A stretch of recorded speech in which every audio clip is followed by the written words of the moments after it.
our hearts with your love. We thank you for touching them and moving them in places where it's uncomfortable, but you know in those uncomfortable places, change can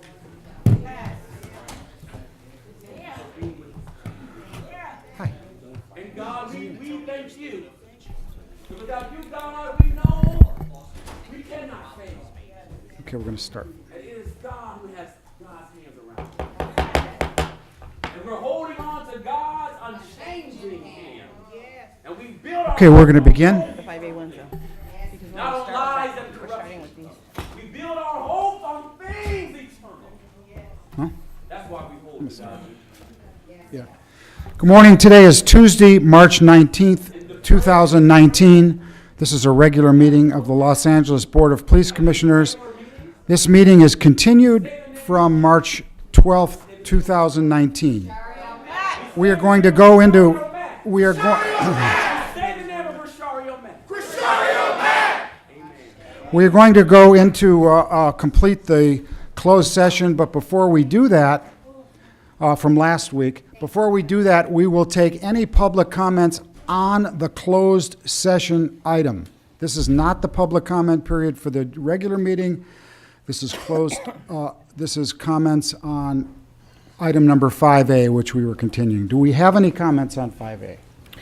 We do, sir. We have 15. Okay. But please let the record reflect Commissioners Soboroff, Decker, Bonner, Figueroa Villa, and Goldsmith are present. So again, these comments are all on, we continued 5A1 to this week. So these are the comments on 5A1. And after we get these public comments on 5A1, we will go into closed session to complete the adjudication of 5A1. Then we will come back out, we will report that, and then we will continue on in the regular meeting, which does include a report of the chief and a public comment period. Additional comments coming because people didn't realize that. Okay, so let's begin on 5A1. Okay, the first three speakers, we have Okay. Mr. Herman, Tabitha Tolivet, Paula Miner. I think so. 'Cause there's some-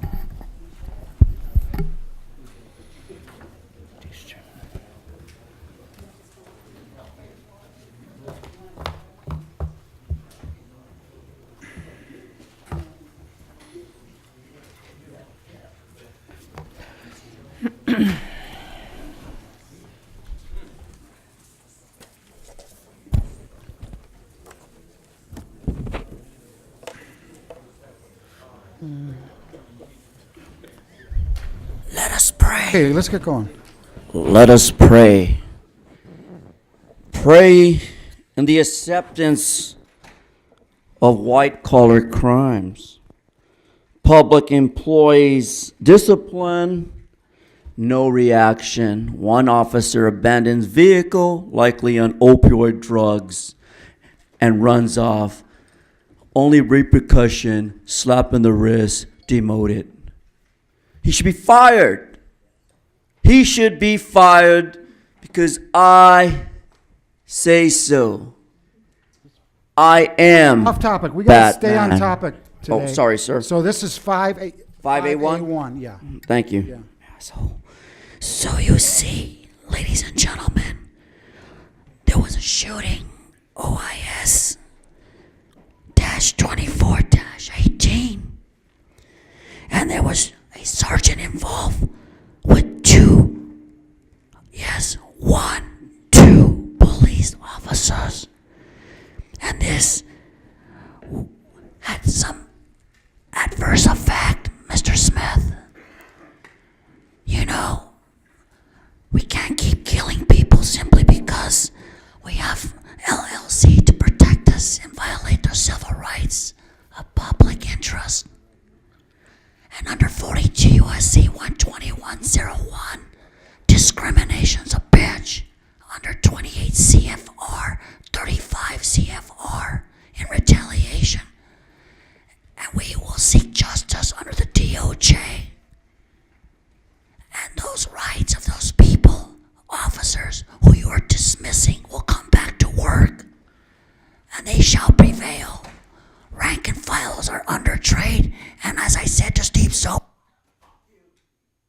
Take your Nazi sign with you, will you, pal? Tabitha Televet.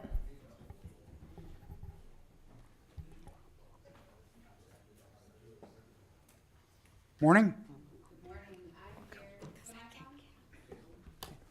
Can you hear the mic? Yeah, Thank you for turning it on. I'm sorry. I'm here this morning to stand in community with the family of Grishario Mack.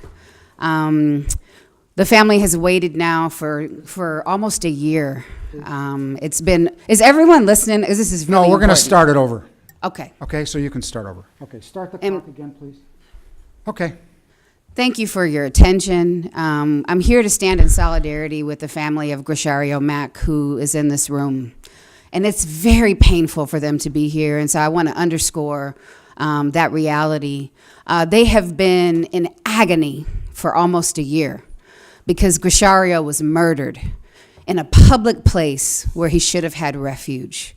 And so as you think about the decisions that are before you, they're not purely transactions. They affect the lives of families. They affect the memories and dignity of a person who lived among us, whose mother birthed him into existence, whose father and family helped to carry him forth to the day that he was murdered. And so as you think about these decisions, I hope you will draw not only on regulations and policies that have been constructed to maintain power, but that you would instead be moved by what it means to be human. And in our common humanity, every person that is created on this planet deserves dignity. The kind of dignity that you expect from us is the dignity that every human deserves. And I would ask that you make a decision moving from your heart. If you have a heart, which I believe every human does, make a decision out of your conscience. Make a decision that is greater than what the policies might create space for. Make a decision that is right and just and true. And the only possible decision that you could conclude if you make a decision out of that place is that murdering a man, a family member, a father, a son, a brother, a nephew, murdering that person, it has to be out of policy. It has to be. You cannot end policy. Thank you. Next speaker, please. Next speaker, please. The next speaker is Paula Miner, followed by Akili and Catherine. I too stand with the family to ask you, the commission, to carefully consider this case. We have been in support with this family since April 2018 when Grishario Mack was shot down by LAPD in the Baldwin Hills Mall. And in addition to emotional support, we directed them to a forensic pathologist. Many cases that come before you, the family and others do not know the level of detail that occurred with the shooting. In this particular case, in addition to what you believe your conscience, there are hard facts that say that the fatal bullet, the last bullet, should not have been fired.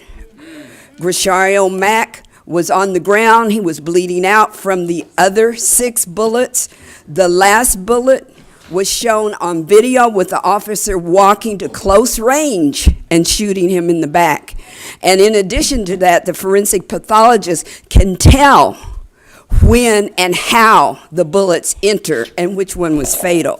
So I say that this particular shooting is one of the ones that comes before you, not only with our emotion, with our grief, but with clear, hard facts that must be considered. The next speaker, Akili, followed by Catherine and Loretta. I wish I had as much faith as you all in these people. I really wish. But the history speaks differently. They have a chance. They can come out with a different decision. They can make a different decision. They don't have to rule this in policy like Leonard Detweiler, like Eula Love, like Margaret Mitchell, like Waukesha Wilson, like Riddell Jones, like Keith Bursey, like all the others they have ruled in policy because they were black and brown. They can do different. That's right. If they choose it. It's a decision. But they were appointed not to do that. They could make a different decision today. There's enough evidence that says you can make a different decision. There's enough evidence. The question is, will they decide to protect the people or the police? Right. That's the decision that they've got to be faced with. They were appointed to protect the police. And you would have thought that one of these bright attorneys or these well-intended community people would have changed the policy in the past few years because it hasn't been right. But none of them have. They have a choice. They could choose the family and righteousness. That's right. Or they could choose to protect the policy and the police. Let's see what they do. Let's ask them. And I have faith in you. I have no faith in them. None. That's right. But I would wish, Tabitha, Yeah. that common sense Yeah. or decency Yes. would step in. That's right. I have no faith at all. Next speaker, please. Say his name! Rushario Mack! Say his name! Rushario Mack! Say his name! Rushario Mack! Next speaker. And I have no faith in you. The next speaker is Catherine. Yeah, I know.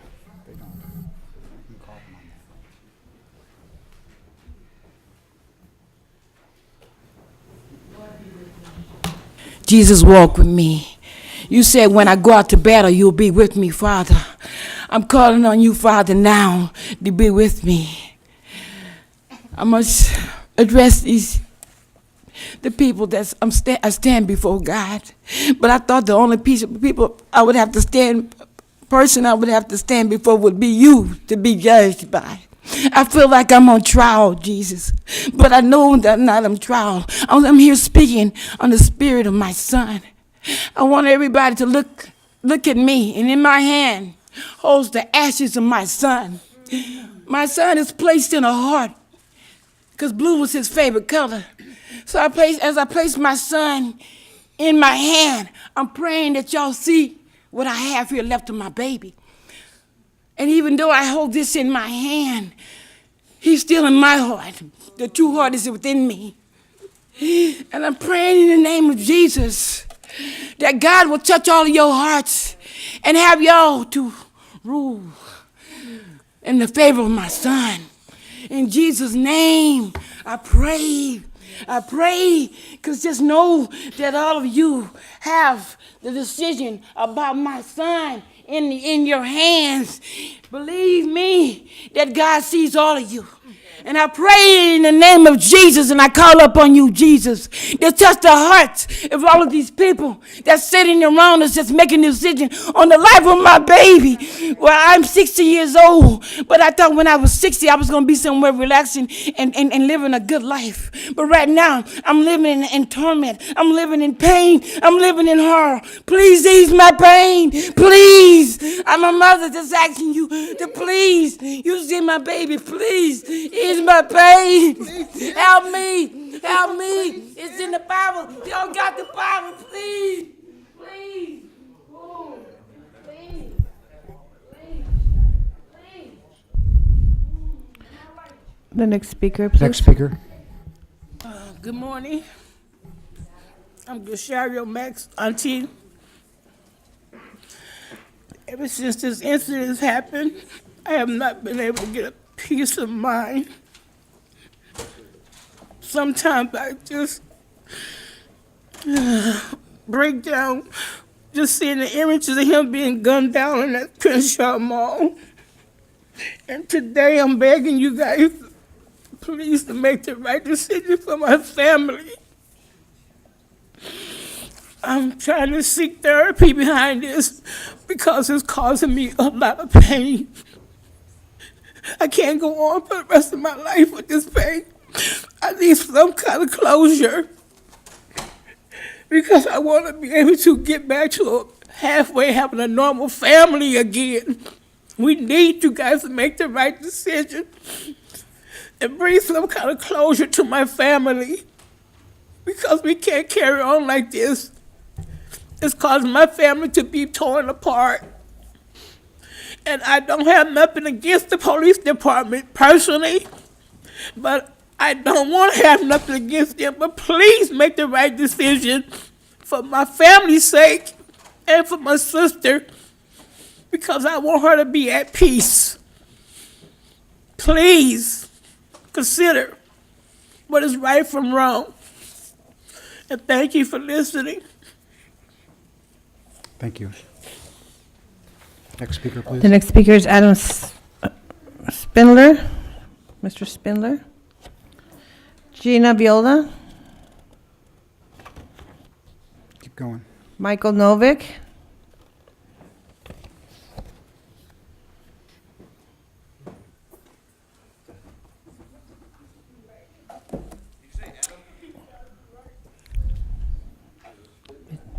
I want to point out the atrocious manner with which Grachario's Max family has been treated by this commission. 3 weeks. 3 weeks in this agonizing process. Being told to come here, being told it's canceled, bringing them back, making them wait, making them sit through long meetings, making them come back again a third week. Have you no manners? This is a grieving family, and this is the best that you can do for them? The LAPD has no business responding to episodes of mental health crisis. We have seen that over and over again, especially not in communities of color. Places where your officers have been told their lives are in jeopardy by defining these places as hotspots or laser zones. You're sending the officers out there, guns blazing. I cannot go without mentioning what happened this week in Century City. The Century City Mall, there was an active shooter in the Century City Mall. Did LAPD go in guns blazing? No, they did not. They evacuated that mall. They evacuated a mall in a white area that I'm sure is not a laser zone or a hot spot. The LAPD has no business being in any of those places. Even the security guards at the Crenshaw Mall knew not to call the LAPD. Even they knew not to call the LAPD. They knew what would happen if the LAPD was called. You absolutely have a choice here today. A choice, and I have to agree with Baba Akili. I know you won't make the right choice, but I'm going to ask again. Make the right choice. Grashario Mack deserves it. This family deserves it.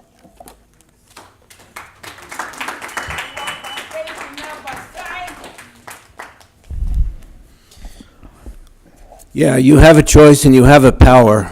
You don't have the power to give Grashario Mack his life back. You don't have the power to give the family Grashario back, but you have the power to give them a modicum of justice. I suspect the reason you're dragging this out is that you couldn't reach a decision last week because there were 4 of you and you were split. And you have the power to change your mind. You have the power to act unanimously to declare that this killing was out of policy. I go to that mall quite a bit. I wasn't there that day. It's a short bike ride, a bus ride from my house, and I think you're derelict in your assessment of this case. Obviously, Grashario Mack was killed. He was the primary victim. But everybody in that mall was a victim that day. There were women and children running for cover when the LAPD fired 7 times inside a busy, active mall. So I think you have the responsibility to declare that that's absolutely insanely out of policy. That mall is in the middle of a hot spot. Crenshaw, Martin Luther King Boulevard area is an area that's being heavily gentrified. People are being displaced and driven from that community on a daily basis, and the killing of Grashario Mack and the fact that the LAPD would fire 7 times in a busy mall like that would never do in Beverly Center or Century City or even the Fox Hills Mall, is a sign that you have a grave, grave problem on your hands, and you have the power to deal with that problem and to turn it around now. You need to find this out of policy. You need to declare that this is unacceptable, unconscionable, illegal. You need to put pressure on the DA of this county to bring all those officers to account in a court of criminal justice and find them liable for the murder of Grishario Mack. Say his name. Say his name.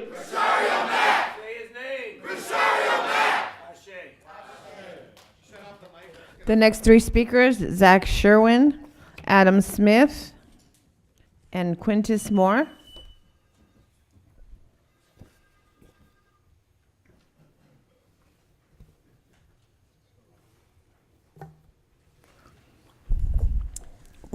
I'm also here in solidarity with and in support of the family of Grishario Mack and this community.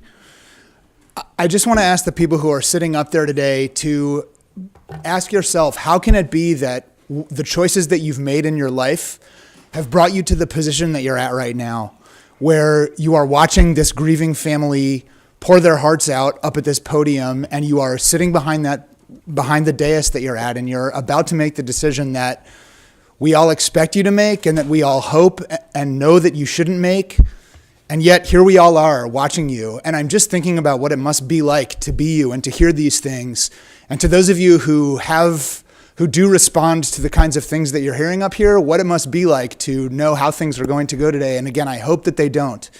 And for those of you who aren't touched by what you're seeing up here today, or who feel that the emotions of this family are superseded somehow by the procedures and the rules of this institution. I've been looking at the scales of justice on the LAPD seal up there, and I just cannot imagine what it must be like to live with the cognitive dissonance that must be caused by watching the family of Grishario Mack get up here and talk. My own words in some ways sound naive to me in this place of, the kind of grimness that pervades this room.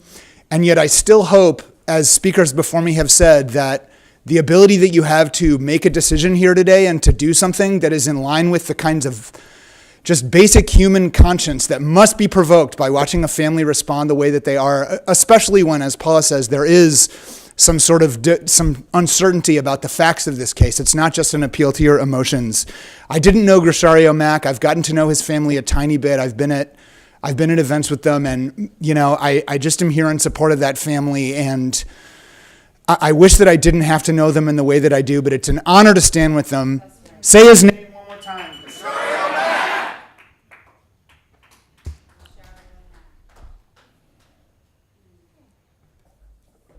I just want to first say I'm sorry to Grishario's parents, Catherine and Quintus and Crystal, and the rest of the family. You shouldn't all be here today. I'm so sorry that you are. When I think of what happened to Grishario Mack, gunned down in the middle of a crowded mall in the middle of the day by LAPD officers, it has me thinking of a few things. Steve, you know a few things about malls. Steve has made millions developing malls, like the mall down on the Promenade in Santa Monica. We know, like Gina said, we know that at a West Side mall this just wouldn't happen. And like Gina said, 4 days ago, this person had a gun in Century City Mall, apparently lit shit on fire, and days later, not even that day, days later, this person was brought into custody without incident. But that's not what happened in South Central. That's not what happened to Grishario Mack. The lack of regard for Grishario's life is endemic of a violent LAPD whose criminalization and suppression of black, brown, and poor folks is its mission.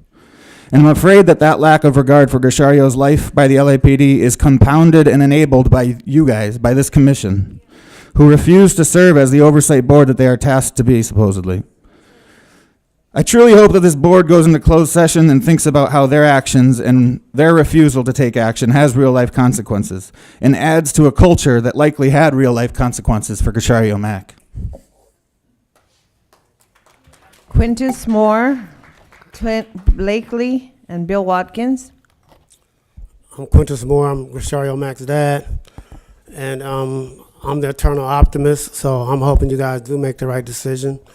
And I know, I hope you give me a little leeway. But I know all you guys are very intelligent people. But I know you also have a heart. You also have families, and Ms. Goldsmith, I wanted to thank you for your condolences last week. We were here. I didn't get a chance to thank you. But anyway, and Ms. Villa, I know you weren't here when I described the facts, and these are the facts. My son was in the Crenshaw Mall. He was having an episode, and as they stated, the reason the security didn't call the police because they knew what would happen if they did, and we all see what happened. And as stated, we got an independent autopsy with an independent pathologist. So these are the facts. My son was having an episode. The police came in, like I said before, like Navy SEALs. They confronted him with guns drawn, started yelling at him. I don't know what he said in return, but they were having some kind of standoff, and the LAPD started shooting. When they started shooting, my son ran. And when he ran, he was shot in the back. I have the diagram, and this coincides with the facts. The diagram where he got shot, the independent pathologist report, the videos, and also the video that they refused to show. They haven't showed us any video that the police have yet, but we've seen other video, and it all goes together with what I'm stating, that my son was shot, bam, in the back once, in the buttocks. Bam, another time in his side up here. Bam, another time in his back forearm. Bam, another time in his lower, in his tricep. Bam, they shot him again in the back of his leg, and he dropped to the ground. And Ms. Decker, you're an attorney. This is 2 separate shootings. 2. After those shots, my son fell to the ground, face down, laying in a puddle of blood. Another officer came up behind my son. Different shot. After my son fell to the ground, he dropped the knife. No longer armed with nothing but his blackness, on the ground, no longer armed. After the first 6 shots, that's over. No more weapon in his hand. They showed the weapon when it fell. Then officer walks over, bam, where my son is face down, and shoots him in the back. Bullet goes in his back, exits his chest. This is what happened to my son. After that, as if that weren't enough,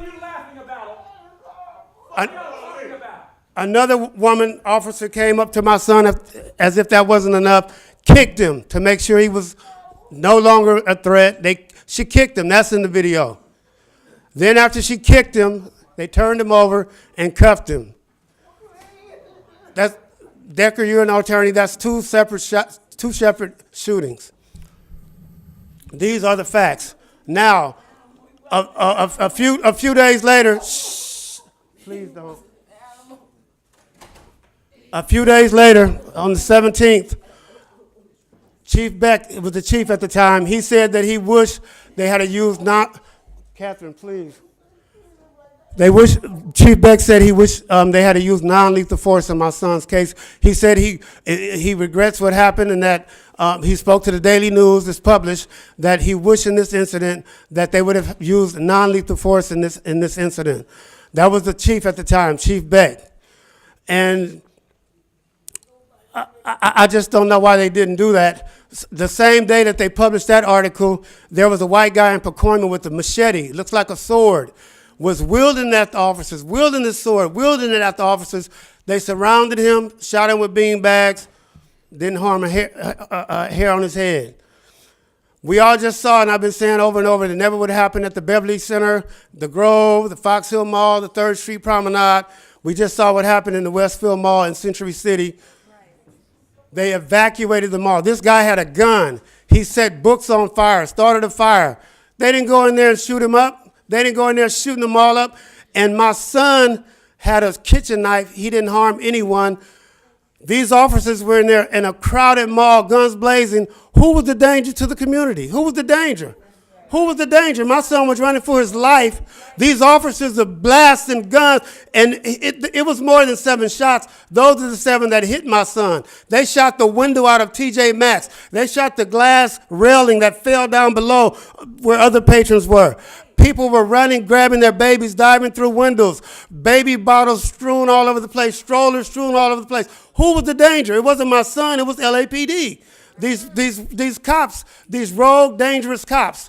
And everybody in here is community activists.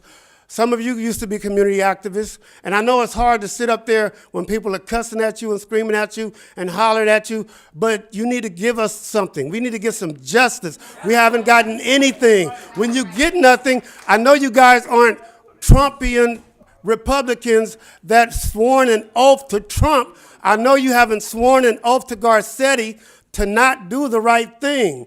We all have families, we all have children that go to the mall. We go to the mall. Could you just imagine if one of your family members or grandchildren or children were in that mall that day with LA just shooting it up? Could you just imagine that? Can you just imagine? Now, we live in LA. Every kid in LA has fire drills and earthquake drills. Now our kids, the people of South Central, the children of Boyle Heights, we have to add a new drill. Stop by the police drill. How to survive being stopped by the police. Don't move. Don't make any sudden movements. Put your hands where they can see them. Don't pull your cell phone out. They might mistake it for a gun. This is a drill we have to add to the fire drill and the earthquake drill. Other kids don't have to do that, but we do. If we want to see our kids alive. I guess my son forgot the drill that day when he saw these guns in his face. Now he's dead. So please do the right thing. These are the facts. They shot him, all of those 6 shots that I named in his back, his buttocks, his arm, his back, non-life threatening. My son was still alive. That's why the officer, in the heat of the moment, trigger happy, his trigger happy ass couldn't take it anymore, walked over, my son was still moving. Oh, that's too much. He's still alive after all that? Walked over and shot him in the back and murdered him. 2 separate shots. When he dropped, no longer a threat. Weapon out of his hand. Second shooting, he shot him in the back. 2 separate incidents, 2 shots, 2 different incidents. No longer a threat. You must rule and the right thing. You must do the right thing. This is a community. Some of you have been community activists. A community is like a garden, a community garden. There's too many damn weeds in a garden. Are you going to be a weed or a weed killer? Thank you, sir. The next speaker, Clinton Blakely. Sir, I want to thank you. I want to thank you for your comment, and I'd like you to, if it's okay with you, I would like to say something to you, if it's okay with you. Yes. Okay, thank you. We all, I want to speak. I'll speak on behalf of the commission. This is a tragic situation that resulted in the death of your son. We appreciate the information and the viewpoints that you bring to us, and we feel your pain, and although we can't imagine it. Will you let me finish, sir? Okay, thank you. What happens, what we do is when we go into closed session, we are presented with reports. Those reports are, some of the reports maybe you have seen, some of the reports maybe you haven't seen. We are presented with depositions, with interviews, witness reports,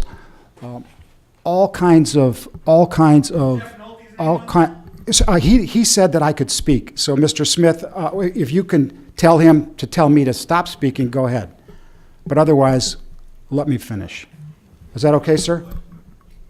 Sir, can I finish? Okay. In this case, there are 1,222 pages of information. You may call them facts or non-facts, whatever you want, but information that we digest, including but not limited to 911 calls, calls from the mall security to LAPD, what was said, what wasn't said. So when we look at this information, and it's helpful to get the information and your perception of the facts, but we have an inspector general that independently has looked at this. The department has looked at this. We have the evidence that is presented to us, and that's how we make our decisions. Thank you, sir. Thank you for the respect. Next speaker, please.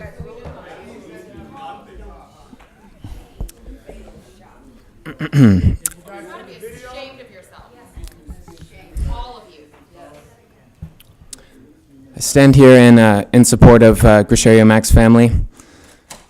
I can't imagine the pain and grief that they're feeling today and that they've been feeling for the past year and for the past 3 weeks as they've come every Tuesday morning for the past 2 Tuesdays, now the third Tuesday, to be told that the ruling on the killing of their son was going to be postponed.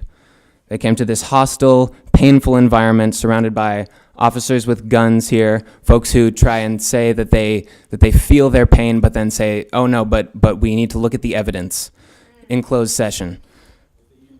The fact is, that's right.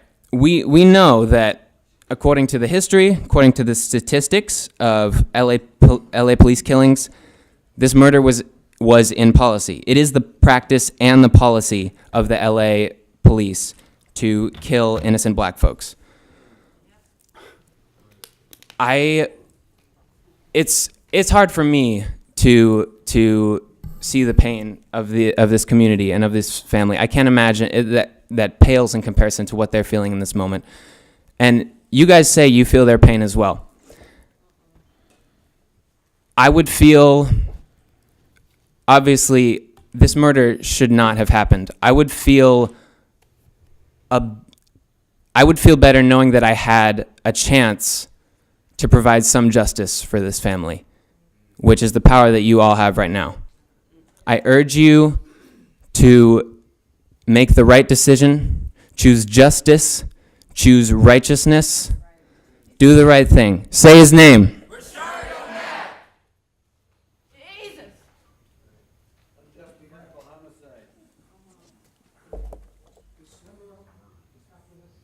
Yes, we have Bill Watkins, Mr. Spindler. Mr. Watkins? Thank you. Good morning for the group. I've prepared a document. I'm sorry for the pain in the room and the suffering. I'm a drunk. I'm a 17-year sober alcoholic. I'm not doing my job at being alive if I don't attempt to love my enemy. That's my Christian belief. It's not everyone's belief. There's a free country. You can believe what you want. It's very challenging. It's tough.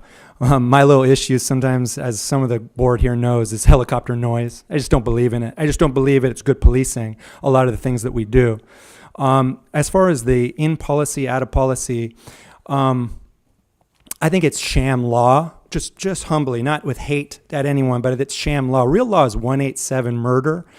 And this type of case should be with the district attorney, not with the police commission. And I just want to offer up to anyone, I've studied some law, I'm 10-1 in court, I do okay. Beat the city attorney once, they beat me once. I do okay, I enjoy arguing, I enjoy studying law since I got sober. If anyone wants to research 832.5, I think it's on point. 832.5 is what keeps a case of murder by a uniformed officer out of the district attorney's office right away. The problem with 832.5, if you want to look it up, it mentions the word complaint, a complaint against a government official, something to that effect. The problem with complaint is that's not a criminal charge. Criminal charges should be handled by the district attorney. No one has a complaint against an officer for killing someone. We have a criminal charge against an officer for killing someone. Research 832.5.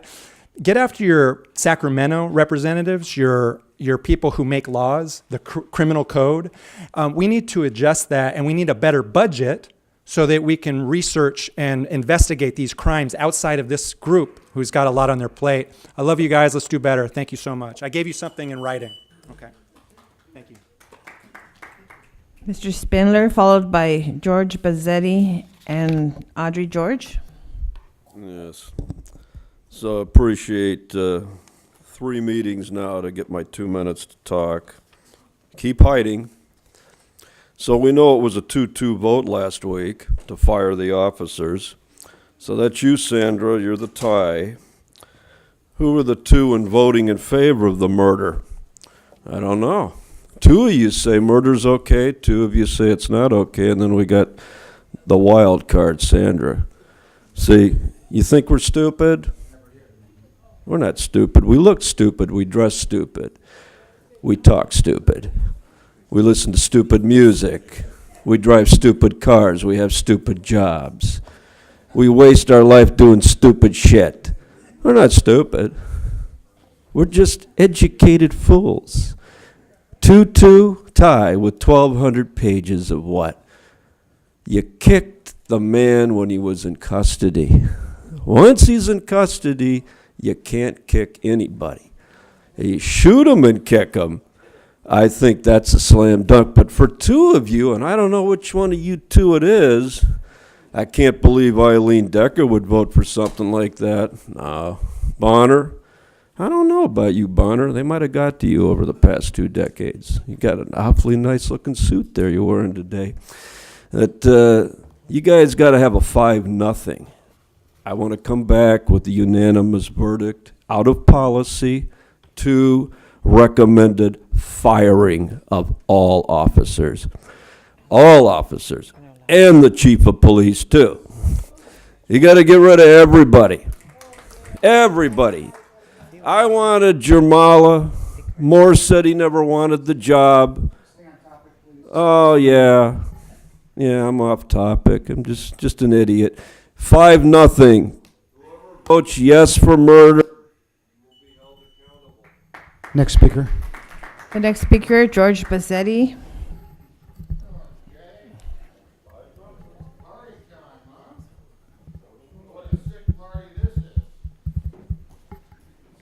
You can start the clock because he's starting his speech.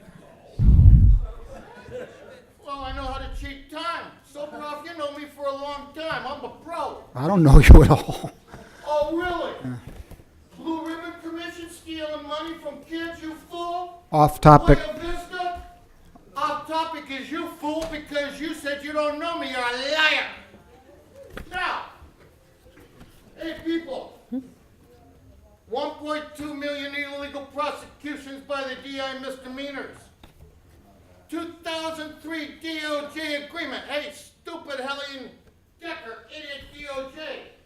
30,500 deaths illegally across the United States, you dumb fools. And you, because I'm giving it to you all, you stupid people. Read this damn shit. I'm giving it to them in writing so they can't say you don't know no jack. Now, take a look at this. This is all the law they've been breaking. Richard. Go to fraudbuster.org. Sir, off topic. Next speaker, please. No, I can speak. Next speaker. Because you have been, I'm back. Next speaker, or we're just going to go into closed session. Audrey George. Sir, I'm going to ask you to leave. I'm going to give you a last warning, then I'm going to ask you to leave the meeting. You know what? You're going to jail, fool, because I'm putting you in. You broke the law when you erased the audio to the 5-5-15 meeting. So Go ahead. That makes you a felon. Sir, stop disrupting the meeting, please. I'm not disrupting the meeting. You are. Go ahead. I see it's been a long time since I've looked at this wall. How is it that you purport to have respect for people, but reverence for the fucking law? Why the LAPD can't revere people, see people, humanize them, look at them as individuals before shooting to kill? Grishario was killed because of anti-black racism. He was killed because those cops approached him with fear in the first place. It didn't matter if he had a kitchen knife and they had guns, that the security guards were in the process of escorting him out peacefully, and had the one who was escorting him out had decided not to call 911. That didn't matter. We're hoping to pass a law, AB 392, that will make it impossible to be considered necessary force because you kill someone because of the color of their skin. That is not necessary force. The facts, I want you to just consider the facts in your reports. Were those reports signed off on by Mr. Nolte, Detective Nolte, Commander Nolte, who was in charge of investigating use of force? We know that he's a criminal. We know he's a liar. We know he can't be trusted. If his name is on any of those reports, they should be put in the trash immediately. I love the family of Grishario Mack. I feel their pain. and say his name, Grishario Mack. And we have 13 late cards, sir. Yeah, how many do you have? 13. Okay. Okay, the first three, Melina, Sheila, and Michael Wilson. It says Melina.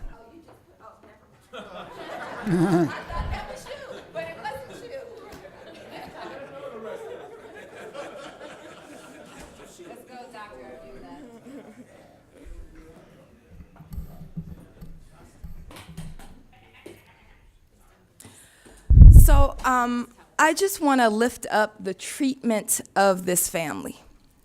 That we have been coming here for 5 years now.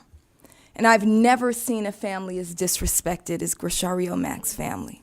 I've never seen a family have to come back, have to take off work for 3 consecutive weeks in order to be here and then be canceled on, be here and have to sit up and wait, be here and then have their prayers interrupted. I've never seen anything like that. That definitely wasn't the treatment of Jesse Murillo when his white family came and had been sent gift baskets over the last year. They didn't get any gift baskets, right? That wasn't the treatment of his family when his family was pulled inside and talked to as if they were human beings, but this family is left out here as if they're less than human. So I'm not surprised by the treatment. This is the worst treatment I've ever seen. But I also think that this moment demands something more. And Steve Soberoff, your comment doesn't mean that you are treating them as human beings. It doesn't make you better, because all you've done is justify an in-policy ruling, which is criminal. It's criminal that you all could get up here and claim to represent the people. That's what you're supposed to represent. And all you're doing is rubber stamping the policing that kills our people. This moment should be different, though. Because on Friday, 50 black and brown Muslims were murdered by a white supremacist. You can't bury your heads in the sand anymore and act like the white supremacy in this country doesn't fuel global white supremacy. It's not just the white supremacy of people like Donald Trump, it's your own white supremacy. You have a choice when you go into that room to stop being white supremacists who murder our people overseas, and murder our people inside Crenshaw Mall. It's not a question whether or not it was in policy. That's right. If people, Next speaker, please. You want to call the next speaker? The next speaker is Sheila, followed by Michael Wilson. Thank you. Next speaker, please. Next speaker. This is a warning for disruption. The second warning for disruption.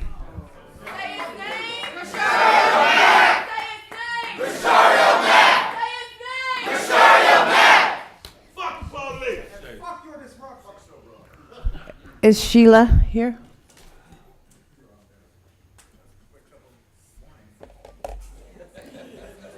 So all of you ought to be ashamed of yourselves. You have drawn this out for the family for over 3 weeks now. And just your part of the process, when they've already been in pain, grief, and suffering for over a year. I am disgusted by each and every one of you. I want to know, what was the cost for your soul? What was the cost for your conscience? What was the cost for your integrity? Because you sold it out the second you stepped foot in this room and behind that wall. I am disgusted by each and every one of you. Time and time again, you have disrespected our community. You have disrespected families. You have disrespected black people. You have disrespected the people that you swore to protect and that you swore to serve. You don't serve white supremacy. You don't serve Trump. You don't serve the police. You serve us, goddammit. And it's about fucking time that you do something about it. And you can do something about it by serving justice for this family, by ruling this out of policy. There's no question about the fact that this is out of policy. A police officer went into a mall and not only shot and killed Grishario Mack, and then after shooting him 6 times, shot him again in the back, and simultaneously put everybody else's life in risk at that mall. There is no question that this is out of policy. None. The fact that you even struggle with this decision makes it absolutely clear that you sold your soul. You sold your conscience. You sold your integrity. And you have the chance to be able to do something about it today. And I dare you to do the right thing. You better do the right thing. Because there will be a conscience. There will be some sort of consequence for your decision. Whether it's karma or whatever it is. There will be a consequence to pay for your lack of action. Do the right thing. Stand on the right side of history. Do your fucking job. Michael Wilson, please. Followed by Eddie H. Michael Wilson, Eddie H., and Jeremy Tramer. I want to first off by saying respects, love, admiration to the family and the people. Since you said something right now about there will be consequence, how y'all doing? I'm Karma, and I'm going to tell y'all like this, and I'm going to be very, very, very frank. At the end of the day, the people are tired of coming up here and pouring their hearts out to heartless people. The people are tired of wondering whose side are the police on. The people are tired of the distinction between gangster and cop being blurred. And now, in 2019, with the 5th largest economy, we can make this the 5th largest economy. We just can't make it healthy. But see, today, right, the people, and I'm going to encourage the world.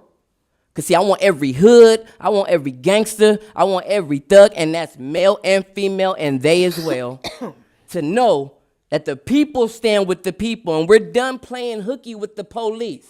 We're done being afraid of the police, and when you cannot do your job, the community and the people will remove you. Because, see, I'm tired of watching mothers come up here and pour their hearts out while y'all write and take notes. When we ain't seen not one black badge be torn around that right there, that piece of plastic.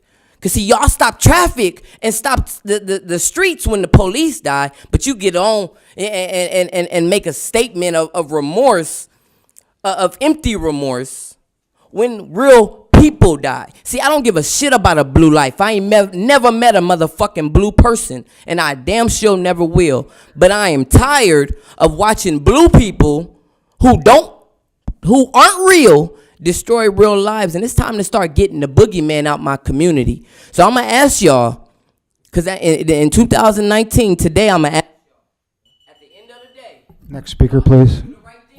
You want to call the next speaker? Eddie H., please. Sir, next speaker, please.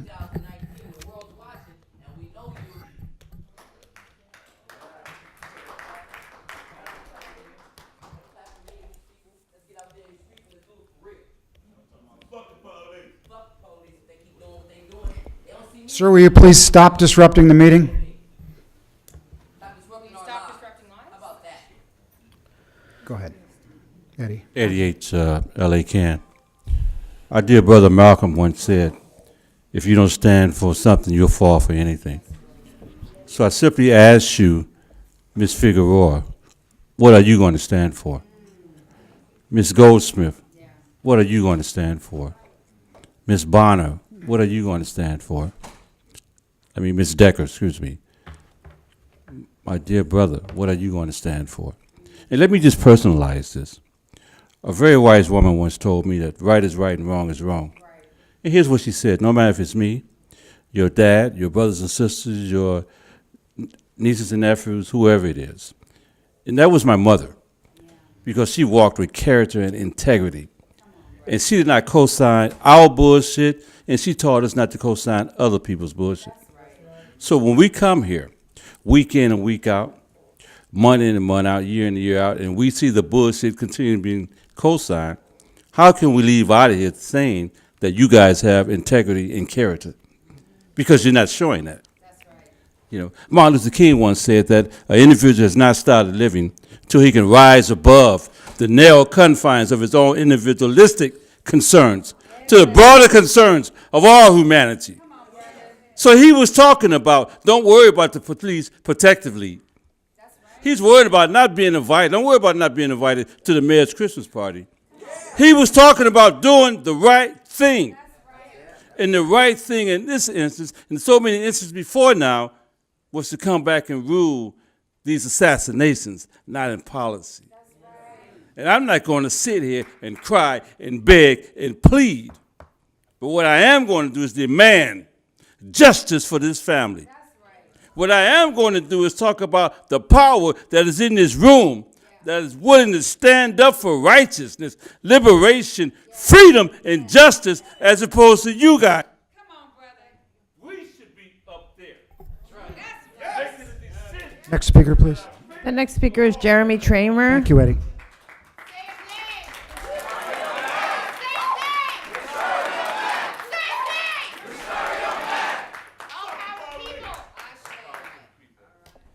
So, a couple years ago, I was having some engine trouble with my car. I took it in to get it fixed, and the repair shop did fix the engine. But the next time I tried to turn on my car, it wouldn't start. So I called AAA, and when the tow truck came, the driver looked under the hood. He said it was a dead battery. And when he looked closer, he said he didn't think it was a natural death, but that the battery had been accidentally killed during the engine repair. So I took it back to the shop. The supervisor took a look and confirmed that his mechanic had indeed destroyed my battery. The mechanic's job was to protect and serve my car, and instead he killed it. So his supervisor gave me a new battery for free, since after all, it was their fault my battery died. So the free battery was a little bit of justice. So if it made perfect sense for this supervisor to give me justice after his employee accidentally killed my car battery, it also makes perfect sense for you to give families justice after your employees purposefully kill human beings. Your employees killed a human being named Grishario Mack. But I had to use an analogy comparing him to an object because y'all don't see black and brown people as human beings. So that's the only way I could hope to get through to you. Your employees fucked up, so discipline them. Give Grishario Mack's family justice. And also, I got all the paperwork about what happened when my battery was killed. Sounds like he didn't do the same for Grishario's family. Jeremy White.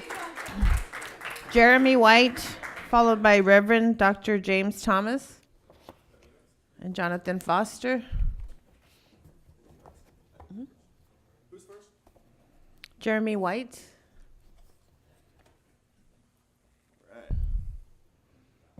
Hello, everybody. How dare you? How dare you try and say that you feel their pain? You are the cause of their pain. You don't get to claim empathy in this situation. You are bereft of it. Empty, hollow vessels. No soul, no conscience. What are you doing up here? This family has gone through so much at the hands of this murderous police force who doesn't care. You don't get to pretend you care. You don't get to come up here and make excuses for your shitty rationalizations of racism and genocide. If you gave a shit, you would do something about it. You would find a little nugget of something in your empty goddamn soul and you would do something about it. But you won't. You won't. A few of you are going to be gone in a few years anyway. You don't give a shit. You're just here going through the rounds, protecting the system that's working all too well. I know it's probably too late to influence any one of you in your decision, but damn it, how do you sleep at night? How do you live with yourselves? How do you look at your kids? So I'll just leave you with that, because I really have nothing to say to people that have proven that they are empty inside. So if you can find something to give, give it. Say his name. Grishario Mack! Say his name! Grishario Mack! Say his name! Grishario Mack! Fuck the police! Somebody's glasses.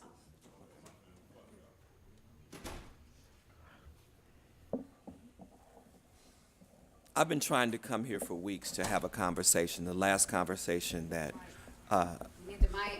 the last time I was here, someone who was speaking prophetically was thrown out by you, Mr. Soboroff.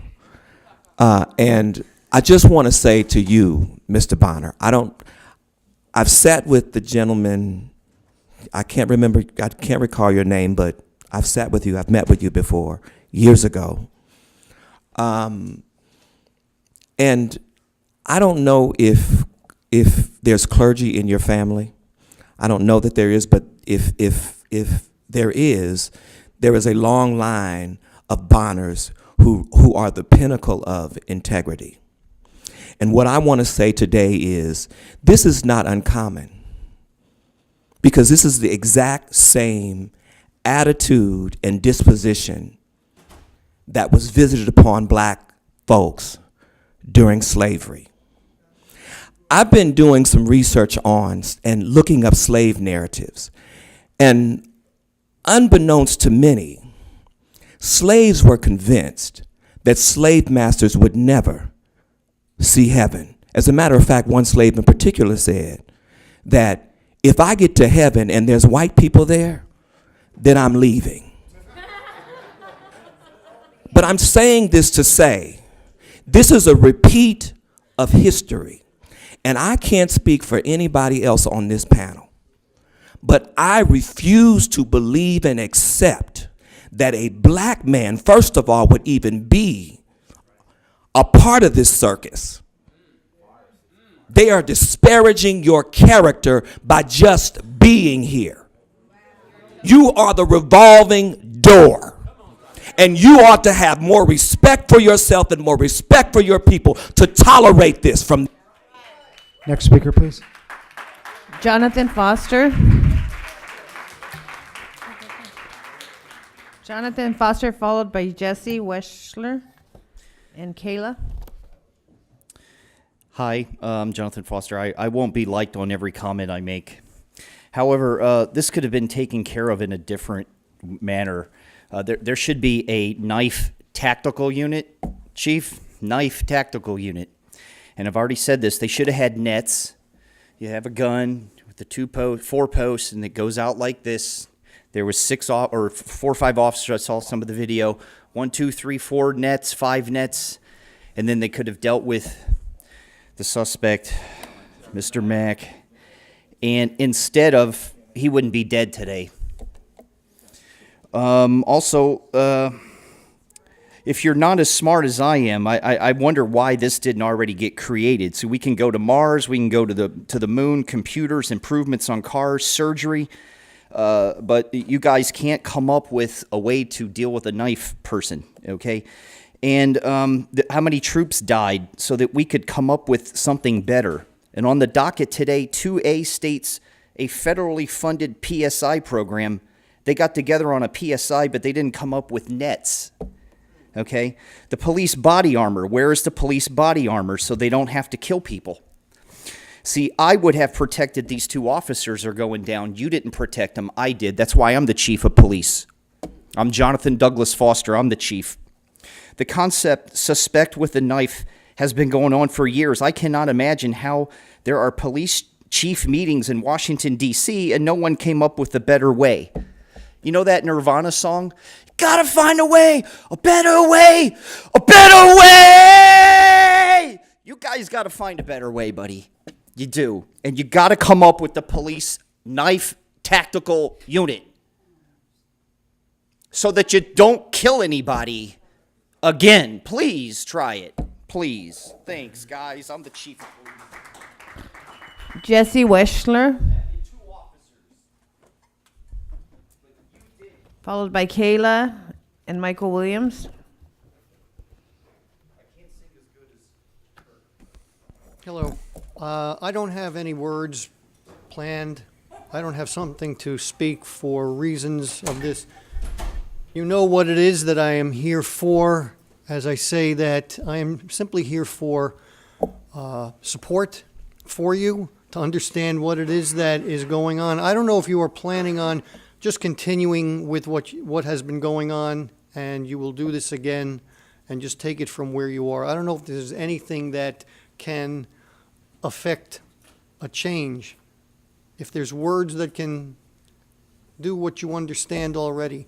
I am here simply to say that if there is something that can create a change because there are more people to simply be here, that's what I want to see from you. I don't have specific words of what to say. Is there something that can create a change?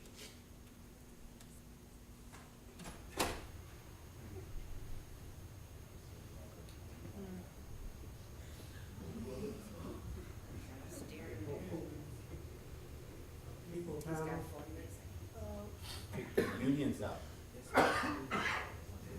The union's controlling. If it was one of their children, it'd be different. If the union's out of influence, but there's no way you can do that. You're already here. Uncomfortable silence, sitting with your shame. If they approve it, Bonner, resign. If they pass it, resign and reserve your integrity. Stand for something. He probably voted for him. He's a speaker. Go ahead. Excuse me? Speak or not speak, but the other people can speak during public comment. I have my time. Is there a rule that says that I must be speaking? No. No, you're doing fine. Thank you, sir. Kayla?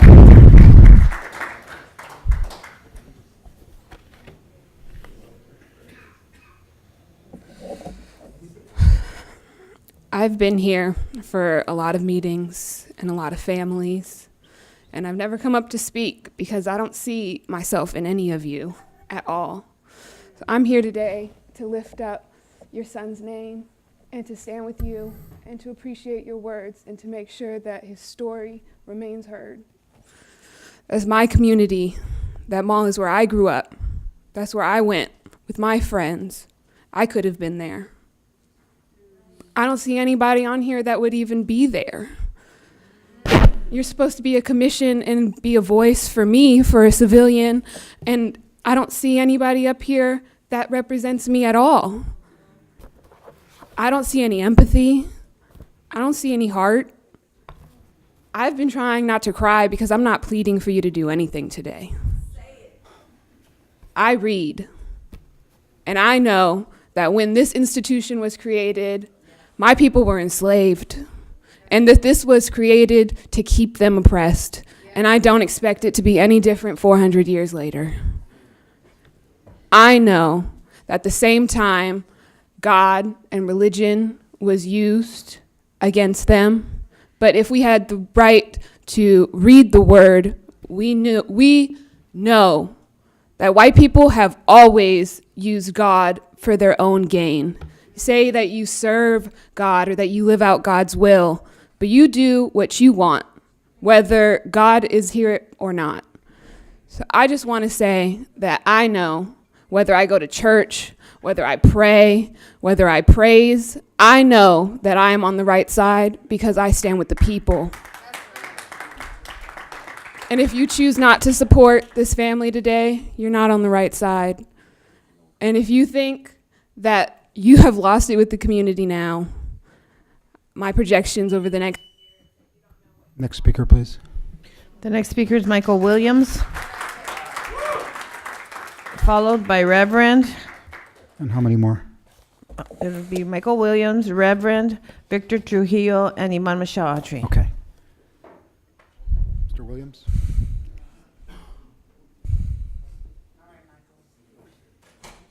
I haven't started talking yet. So restart my time. I didn't start talking, and you started my time. Give us time back. Restart my time. I did not speak. The other person didn't speak either and went through his time. I didn't even start talking. Don't start. You got a minute and a half left. Go ahead. You know what? I was going to give you some coherent shit. But this is the stuff we're talking about. Yes.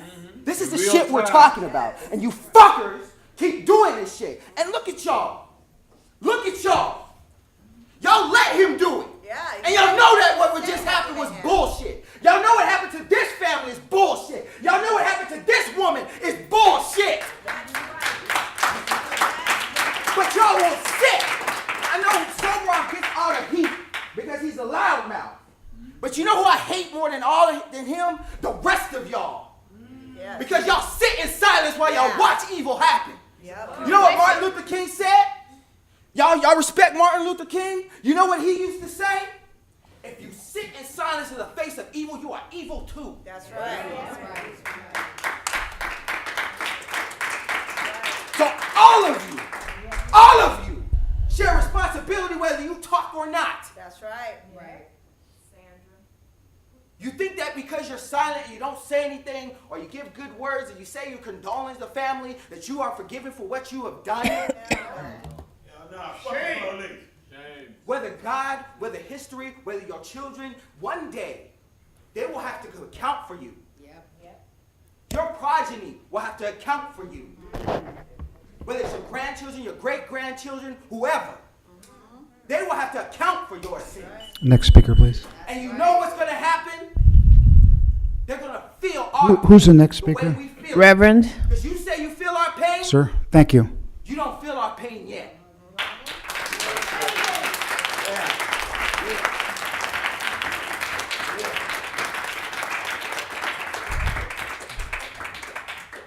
I also think it's really important to see how they make change. To really measure how insignificant and how infantile this commission is. They made change to put this blockage in. Right. Call it out. Probably strategize about it. Converse about it. In a closed door session. Right? Yeah. A couple meetings about it.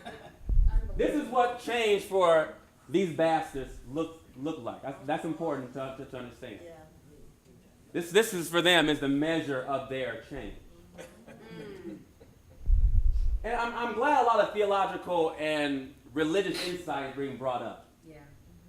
Because for me, Jesus is really important in my life. And Jesus, he never really took the Romans to the Bible or to the Torah. Because he recognized hypocrites read the Torah too. And they practice the Torah too. So Jesus, instead of retelling the scriptures, he would tell a parable. He would tell a story so that you can have multiple meanings from beginning all the way to the end. And there was one particular parable he talked about a man that was traveling on the Jericho Road. And I want to give this text new meaning because it needs to be updated to a 2019 understanding. A man named Grishario Mack was traveling down Crenshaw Road. And he was met by the LAPD and he was murdered. Mercy.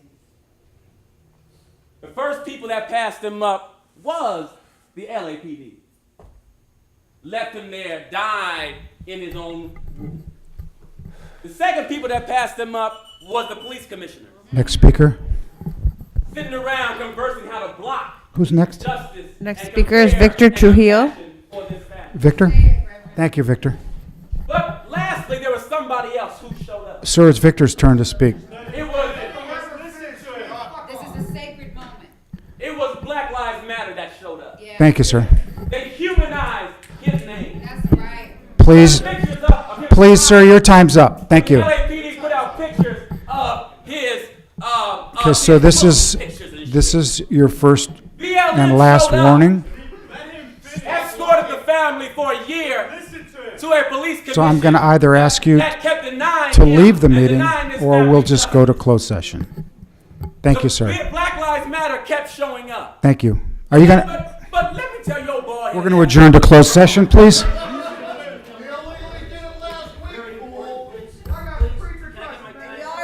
No, he took your time. We're going to adjourn to closed session. Sit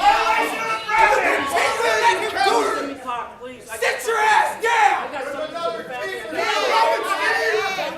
You are a bunch of cowards. Test them. Test them. Okay, we'll let Victor. Is your name Victor? Yes. Okay, go ahead, sir. Thank you, sir. Fuck you, Soberall. Stop. Really respect. Hold on, Victor. You see that? Sir, you have to sit Your down. ass down because the community stood up and told your ass to sit down. So you shut the fuck up and you listen to this family. You're disrupting the meeting. He needs to be removed from the meeting. Family. Officers, will you please remove preacher or whatever he is from the meeting? You can leave, sir. Victor, go ahead. I've been arrested many times by LAPD, but I actually got arrested where these cops put guns on me. Sorry, Victor. We're going to adjourn to closed session.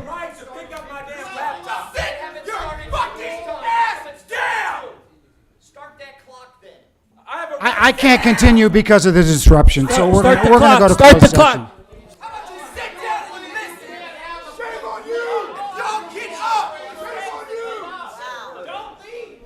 You can stand up there. We're recessing. to closed You session. are cowards. The Board of Police Commissioners will now recess into closed session to discuss items number 5A1, accordance to Government Code 54957.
One of two things is going to happen here.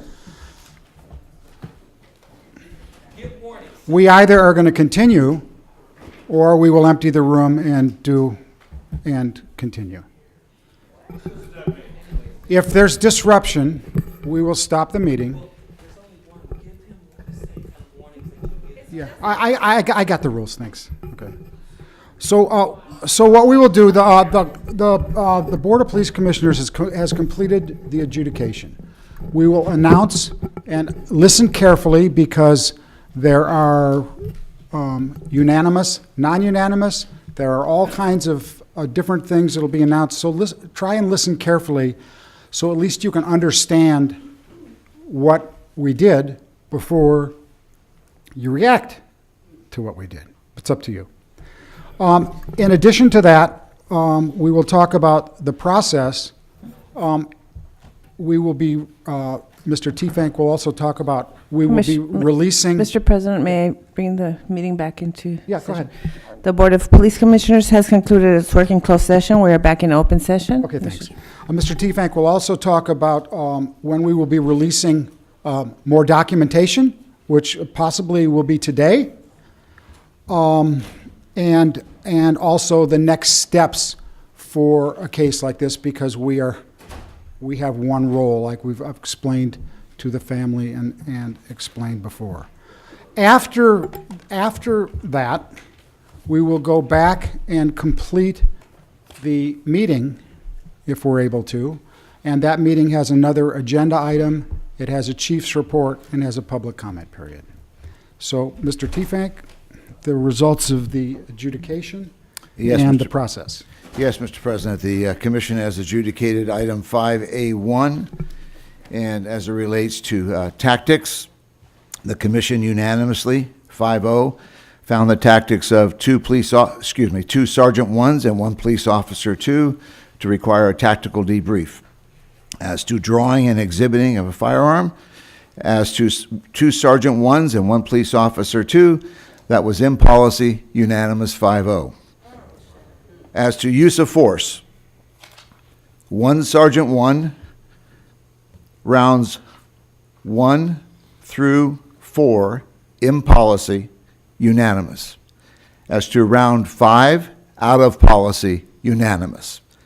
As to 1 Police Officer 2, rounds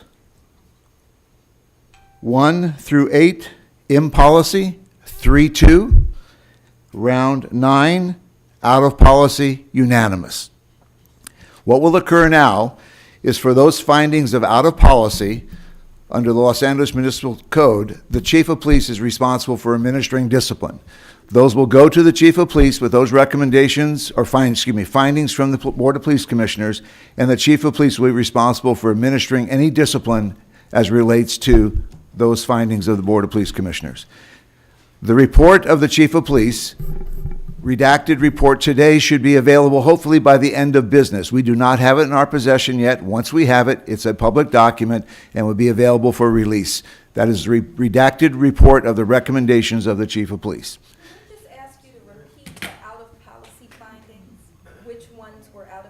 Sure. I'll be happy to do that, ma'am. For 1 Sergeant 1, and this is out of policy only, round 5, out of policy, 5-0, unanimous. As to 1 Police Officer 2, round 9, out of policy, 5-0, unanimous. Thank you. Yes, ma'am. Can we get a tally? Can we get a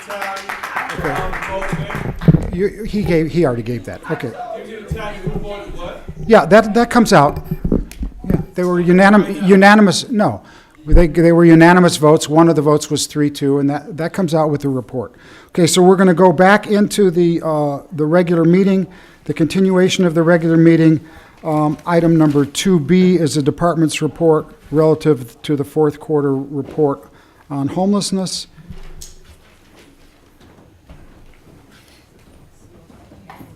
Say his name. Rosario Mack. Say his name. Rosario Mack. Say his name. Rosario Mack. Say his name. Rosario Mack. Say his name. Rosario Mack. Say his name. Rosario Mack. Say his name. Rosario Mack. Say his name. Rosario Mack. Thank you. Michael Moore now fired him. For all of you that They just put him out of policy, so now it's up to you. Fire him. Thank you. God is a God. We want You do charges have a heart. Thank pushed you. by the LAPD. Thank you. You want him God prosecuted. is good. You God want him is prosecuted. You want us to know who voted in policy on any of that. Yeah, why not? You're going to get, like I said, that information's going to come out. Thank you for your opinion. Thank you, sir. It's on you now. The hands is on you. You better fire those officers and do what Thank you. Okay, let's set on the on the department's report regarding fourth quarter homelessness. Do we have commissioner questions, comments? Do you want to hear the report? I'd love to hear a brief overview. Wait, do we have yeah, we have 3 of us. Okay, go ahead. Okay. Good afternoon, commissioners. I apologize, my partners can't be here today. They were here earlier. They're just Okay. scheduling conflicts. But what I'll do is just go over a brief top-level overview of the numbers and some initiatives, and then whatever questions you can have, we can have a discussion. Okay. So, looking specifically at crime data in 2017 versus 18 related to homelessness, our identified suspects that were homeless, there was an increase of 53%, or 1,683 suspects being identified.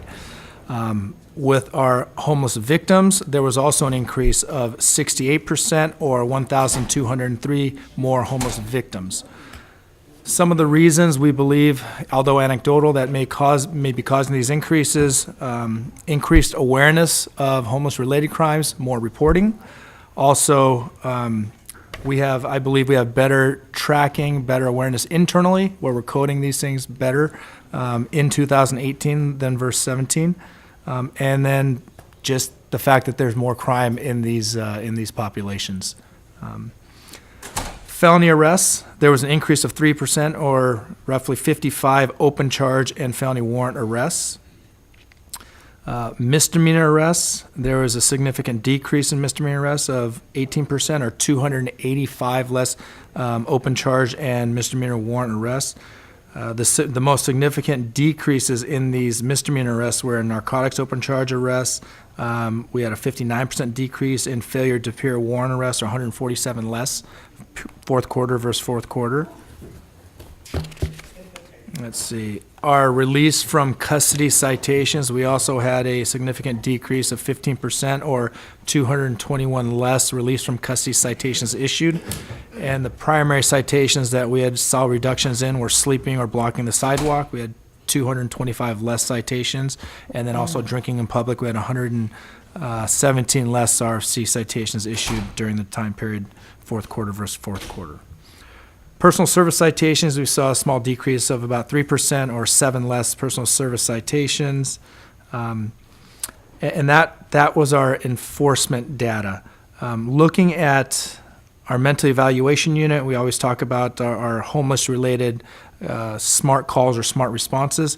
And if you look fourth quarter versus fourth quarter, the percentage of SMART or homeless crisis calls to overall crisis calls remain the same, roughly 10 to 11% from period to period.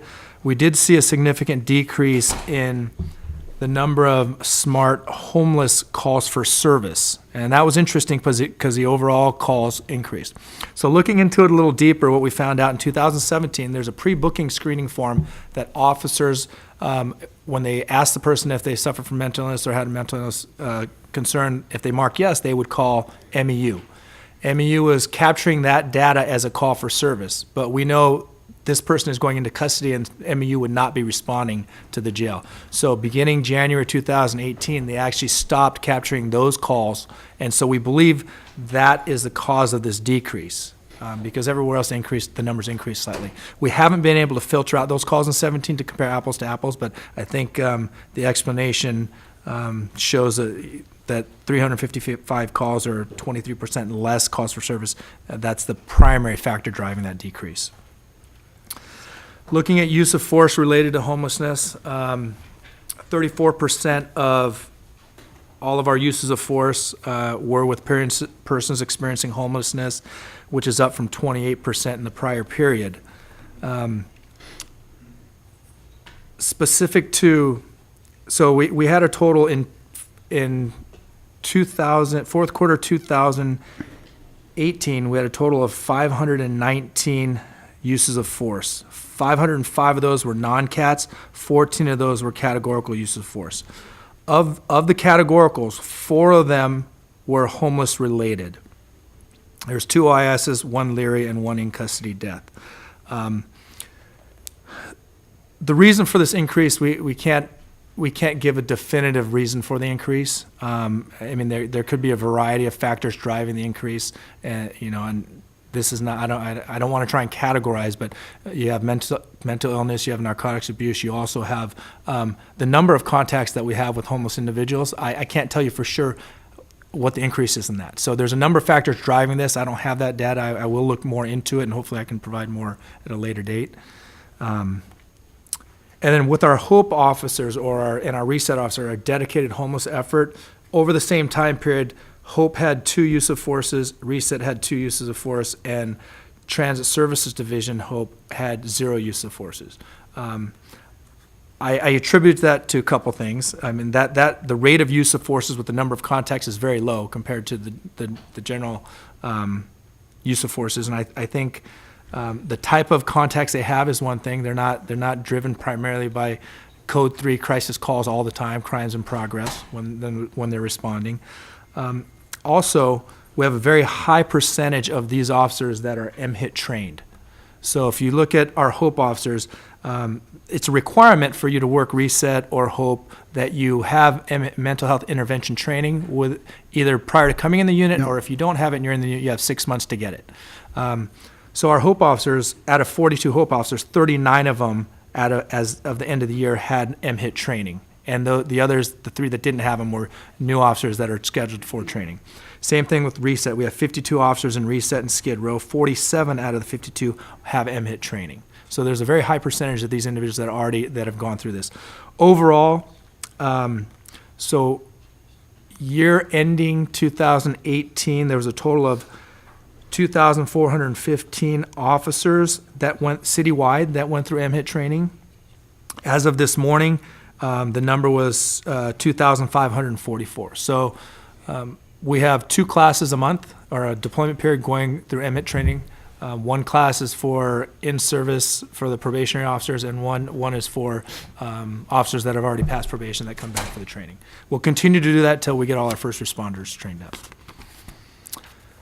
Looking at our dedicated homeless officers' efforts, what they're doing out there. So overall, between our 3 units, between Reset, HOPE, and Transit Services Division HOPE teams, we had approximately 5,000 contacts in the 4th quarter. The outreach contacts for all of them were approximately, were 1,151, which makes about 23% of all their contacts where somebody actually accepted a referral, some type of referral, either a housing referral or a service referral, or we were able to help them in some way. 10% of the contacts resulted in actual enforcement action. The other ones could have been conversations, warnings, what have you. I won't go over the specific loss or sanitation data. This is data that was provided by them. Sanitation's data, the material that they collect out on the streets, whether it's bulky items and other things or trash, just continues to increase every quarter. We see the numbers increasing. Sanitation was here. I don't know if Steve walked in. Steve, do you want to come on and sit up here? The partners arrived. Yeah. So we have Steve Pedersen from Sanitation. He can speak on that. We Thanks also for coming, Steve. Guido O'Neill from the City Attorney's Office, who does homeless policies and strategies with us. She's right. Oh, hi. Hi, Gita. Thanks for coming, guys. Or staying, I should say. Gita, do you want to come up? So do you want to just talk about the sanitation numbers real quick? And then Sure. Steve Pedersen, I'm Chief Environmental Compliance Inspector for Watershed Protection Division, Bureau of Sanitation. And so, numbers we have for 4th quarter are we processed under CSLA, Clean Streets LA, 492 tents, under HOPE, 2,283 tents, and under OHS, 291. To storage, we sent 50 bags under CSLA, 155 bags under HOPE, and 80 bags under OHS. For the amount of trash collected, we collected 347 tons under CSLA, 476 tons under HOPE, and 94 tons under OHS. And I'm going to skip a couple of the lines here. They're not as consequential, but we collected about 1,969 needles under OHS, 2,167 under HOPE, and 2,534 needles under CSLA. Number of piles of containing rodents and harborage and cockroaches, 239 under OHS. HOPE had 188 and 127 under CSLA. So those are our numbers. Okay. Any other questions? Gita, is there anything you'd like to say? I was just going to go over some of our initiatives or partnerships and what we've been doing to advance those, unless you have questions about the data. So right now, what we cover is just the data. Okay. My questions cover both, so whenever. Oh, okay. Just a quick overview then on some of the partnerships and initiatives. One of the things that we've been working on trying to do is better our partnerships with sanitation, with LASA, with DMH, so we have a better working environment. We can get things done more efficiently.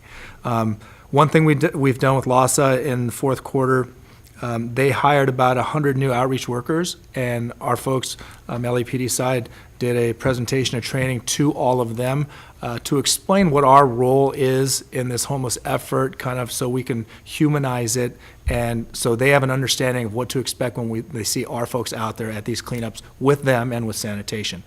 We've continued our training with sanitation on 5611 and different other types of cleanups. We recently just did one with Rec and Parks on their new protocols for cleanups. So we continue to train together so we can work better together and more effectively, and familiar faces gets things done better, I think, quicker.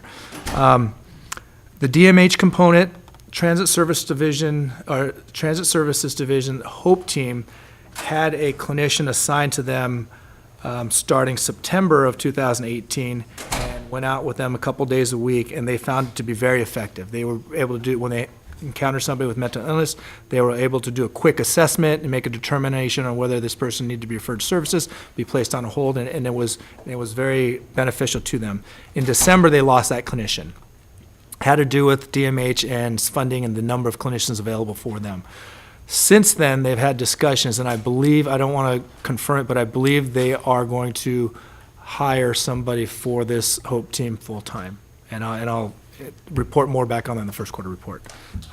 So these are the things we're doing to increase and enhance our partnerships.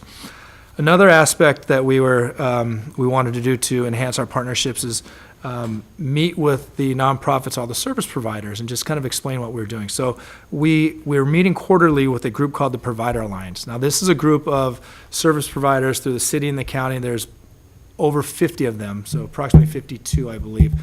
Chief Moore and the mayor met with them last year with a commitment that we would continue to meet and kind of explain what we're doing, how we're doing things, and collaborate on things, because we really have shifted from an enforcement approach to an outreach approach.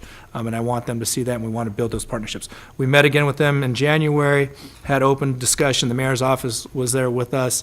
I think as we progress, we're going to continue to invite our other city partners into this meeting, and hopefully the city and county families can really start building longer partnerships, stronger partnerships with this. So that's one thing. Another thing we're doing, warrant and citation dismissal program for low-level nonviolent offenders. So we've been working with the city attorney's office and the courts to first come up with a list of infractions that had turned into warrants or misdemeanor warrants, and trying to get aged warrants or aged violations either dismissed or warrants recalled.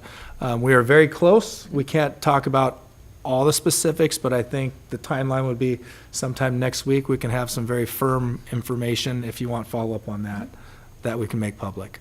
But there's significant progress. I just want you guys to know that. Let's see.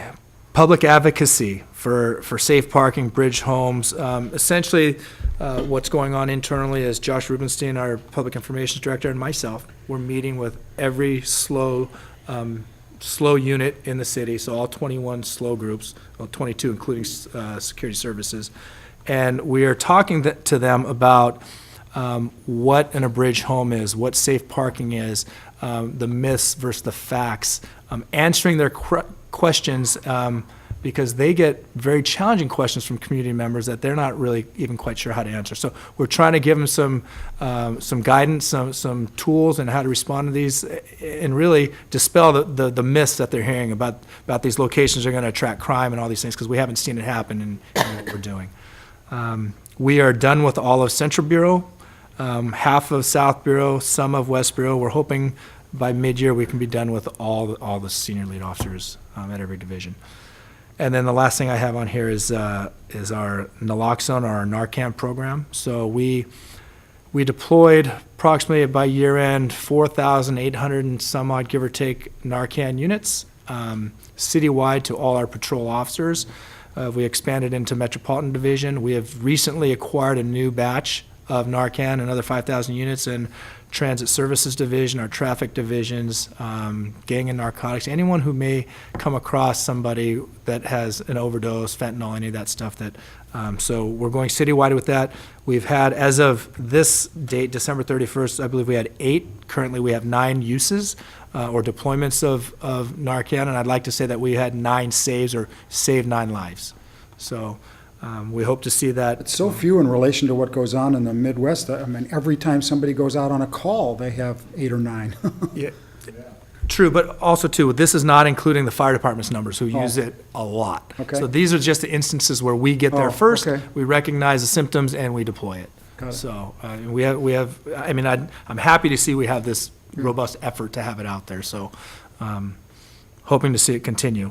This has all been acquired through a state-funded grant, that expires in 2 years, so in 2 years, we need, well, probably next year, we need to figure out a funding source for this to keep it going. Okay.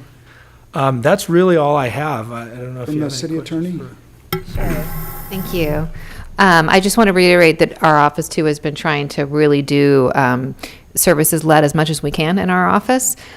We have a great project I've talked in here before about, which is LA Door, which is federally funded, that has an outreach group that goes out to Prop 47 encampments and tries to get them into services. It's probably the first time our office has ever done something so formal with outreach. Because LAPD's arrests are down with homeless individuals, and our filings are down as well with homeless individuals, but we always try and offer services in court as well. The services that we're finding, though, are really, it's sometimes difficult to get them into court.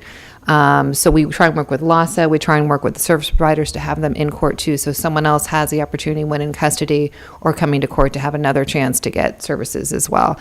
And we're working on other additional diversion programs too, but it's just we need to partner them with really robust services, or they're not a good use of anyone's time. Okay, Commissioner Bonner?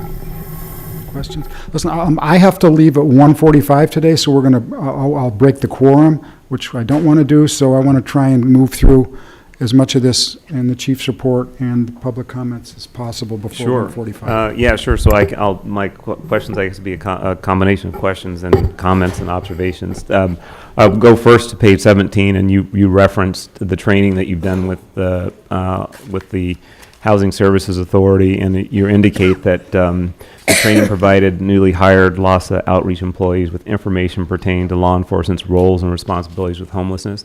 Can you just tell me what you tell them? I mean, I'm still struggling to, there's a mountain of data, a lot of information, but it's still a little bit of a challenge to understand really what you fundamentally see as the department's role and responsibilities here. Yeah, so again, I'll try and keep it brief but thorough. Traditionally, our role has been enforcement. And traditionally, the relationship between LASA and LAPD has been taxing. Some of these service providers don't believe there's a role for law enforcement in the homeless effort. So what we do, one thing that we explain is we've come from an enforcement posture to an outreach-led posture, but there's also an accountability piece that has to take place. So we explain that to them. But also in the CSLA and OHS cleanups and in the HOPE compliance efforts, our role is really force protection, meaning we are there so they can do their job safely. And if threatened or there's a safety issue, that is when we will step in.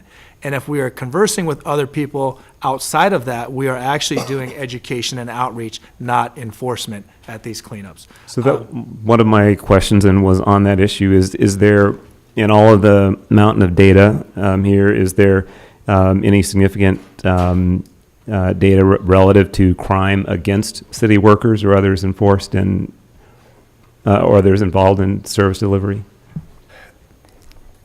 Separately, no. If a battery against a worker was in there, it would be included in the crime data, but separated out, I don't have that separated out.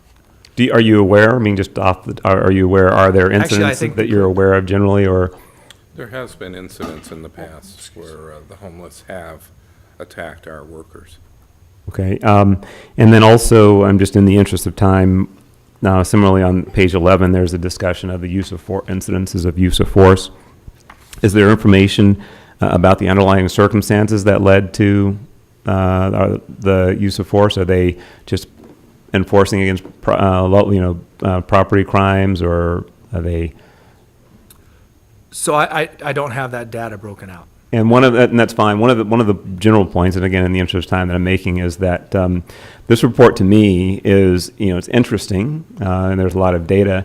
It's difficult from a management standpoint to understand what we're to do with it. largely because I'm not aware of any particular goal that we've set, or direction that we've given to achieve, X, Y, or Z.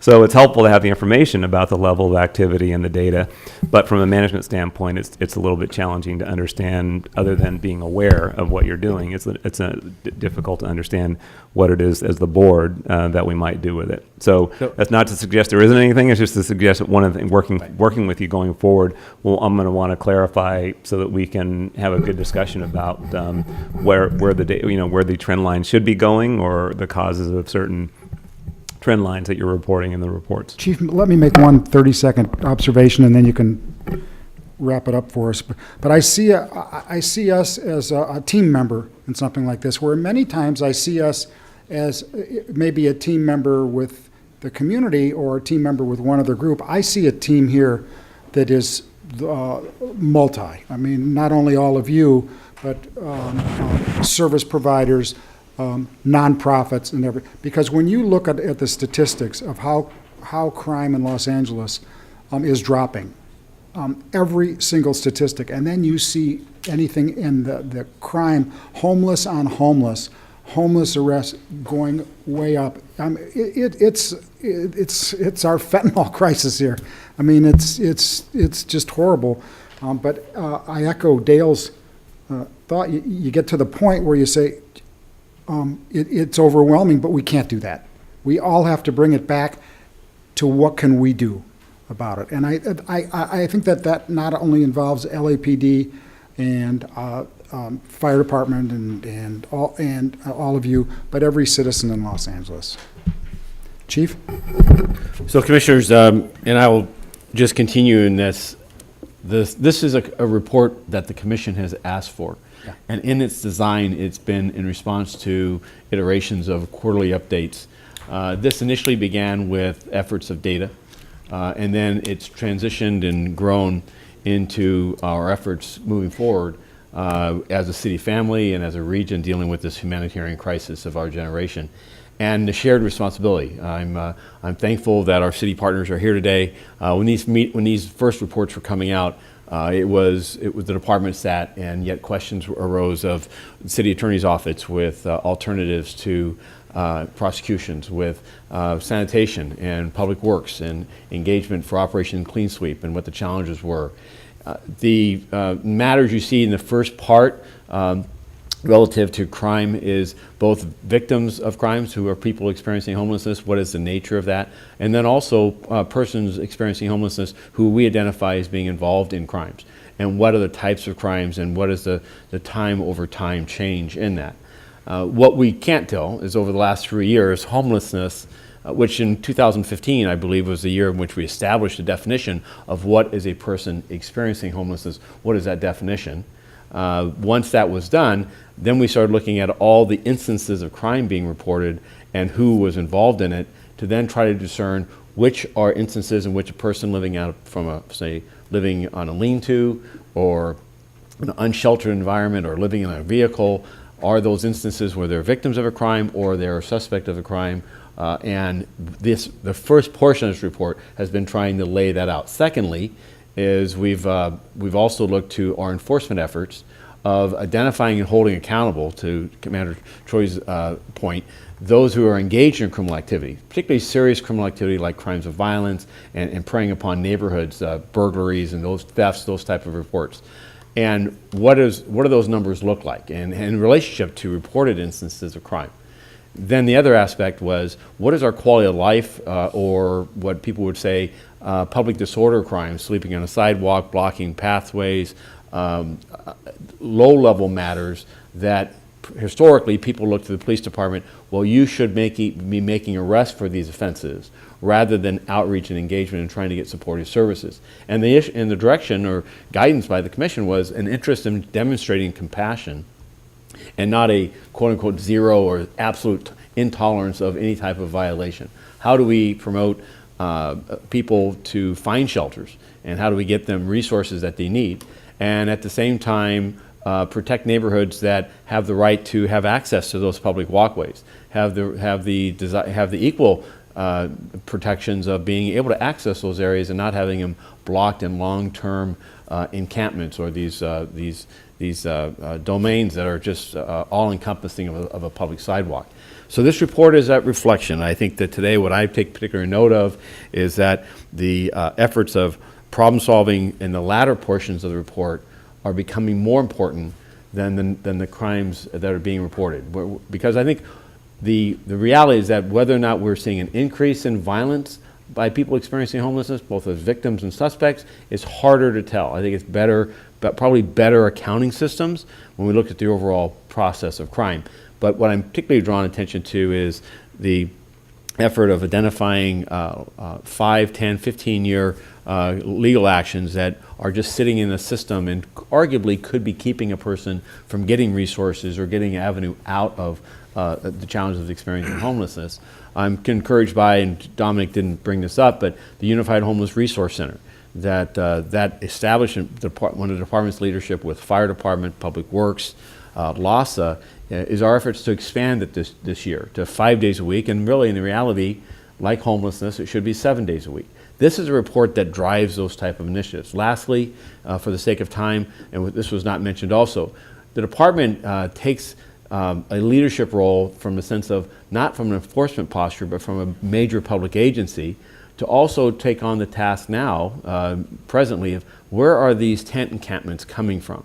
We are seeing a phenomenon where tents are being provided to people experiencing homelessness that are very, very large. They're 15, 20-person tents. And in whether well-intended or otherwise, they're creating circumstances in our public right-of-ways where of significant public danger. Activities that are occurring inside those tents, actions that are concealed by people's actions inside those tents, and then also, frankly, just the lack of public services or sanitation services, and so the harboring of serious health conditions that can be manifested through these tents. That's an effort that, while the department doesn't have the role of, one could say we should be enforcing that, we also want to bring to this collective group, working with community-based organizations and others that are providing that resource, well-intended, to encourage them to find an alternative. Because what they're resorting to is actually worsening a situation rather than making it better. And as we enter the summer months, I think we're going to see continued concerns relative to public health in our public places with the lack of sanitation services compounded by these utilities that are being provided by these agencies. So this report is meant to, every quarter, wash, rinse, repeat, demonstrate that, and if you see areas here that are no longer relevant, the department welcomes the opportunity to pull back and adjust, or other areas that you'd like to explore further. The use of force relative to people experiencing homelessness. As a reminder, the department will be producing its annual use of force report. I look to that report coming to my office by the end of March, and it's my hopeful that it'll be here and commissioned by April. Thank you. Appreciate that. And I would just say that much of what you mentioned and what you've mentioned, I think, is reflected in the report and is very favorably. What I'm still going to be thinking through really is, again, from an oversight and management standpoint. Typically, what I would like to see is the commission set a goal, or at least establish some parameters or some goals, so that when the report comes, we can have a view as to whether you're achieving or whether you're achieving what it is that we're asking you to achieve. So it's the difference of having a broad set of activity that you're clearly engaged in, and I think successfully, versus us having a view as to whether you should be doing more of it or less of it or something else. So I'm learning. This is the second one I think I've heard as well. So it's a learning process. But that's really the context of my questions. It's a lot of good activity, but we're going to think about our role. Okay. We have 4 comments on this issue, so we can do one of two things. We can take the 4 comments, then do our vote, or we can do our vote, let the chief have his report, and then do public comments on everything at the same time. We have excuse me, sir. We have a hard stop date of 1:45, so it's not going to make any difference. If you would like to, if you have a comment card up for this item and you want to do it now, or you want to hold it for public comments, up to you. Mr. President, may I suggest that you would take public comment on this item, vote on this item, skip the chief's report, have public comment. That way we don't have to continue the meeting. We can Okay, adjourn great. the meeting. Okay. So take Go ahead, public sir. comment on this item. Sir, can you state your name? My name is Adam Rice with LA Cam. Look, you asked an interesting question, Mr. Bonner. You asked, what does this have to do with the commission? And look, the homeless services budget for all of Los Angeles is $430,000. And of that, a good 2/3 of that ends up going into the police department's pockets at the end of the day through different programs using police officers as social workers. The police budget, which we had to do a deep dive into, last year's budget was $2.8 billion. It cost $300,000, maybe $350,000 if, you know, Weezer is not trying to sell out to his friends for $600,000 per affordable unit. $350,000 to make a permanent supportive housing unit. It costs $1 million a year to run the refresh spot over on Crocker. This is an obscene waste of money. If you want to solve the homelessness problem, if you want to have the police do actual policing instead of containment, all you have to do is actually fund these programs. We're talking about sanitation problems, and we're worried about outbreaks. And by the way, there was no typhus epidemic in Skid Row, according to the County Board of Health. Although that was circulated by members of the police department. This is a matter of money, and it's a matter of priorities. And I see you shaking your head, Steve, you know, because you want to get on with your vote. But this is what needs to happen. $430 million to service 60,000 people. $2.8 billion. Okay, thanks. Next Jonathan speaker. Foster. Point of information, your deep dive was off by $1 billion in relation to the department's budget. Next speaker. The deep dive was off by $1 billion. Yeah. Go ahead, next speaker, please. You can start the clock for the next speaker. I was trying to correct your math, Steve. Go ahead. That's why you get disrespected. Hi, Jonathan Foster. Some improvements of the LAPD is happening, so I don't think everything about the police is satanic. I do think at times this room seems to be satanic. But Soboroff not paying, and what has happened is a lot of Spanish-speaking people came here on the job and defrauded blacks. Stay on topic. Well, this is what made them You're off topic. homeless. It's Last what's warning. made them homeless. This really comes to an inner man issue, is the choice they're going to make.